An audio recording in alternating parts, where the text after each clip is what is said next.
Sehingga dulu sekian lama dulu ada satu isu Allah Samsi Panau isu tu oleh seorang tok guru, tapi dia menguraikan nama-nama Allah Ta'ala dengan bahasa yang agak keras bagi kita.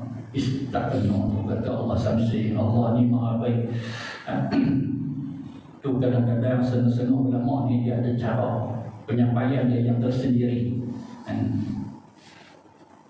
Dan kemana kita hendak membelok lagi? Dan Allah Ta'ala itu maha menghukum. Betul? Maukah kita akan dihukum dengan hukuman yang keras? Yang Allah Ta'ala itu bukan sembrono, bahkan dia maha adil. Masih adakah Tuhan lain yang seperti itu? Tak ada.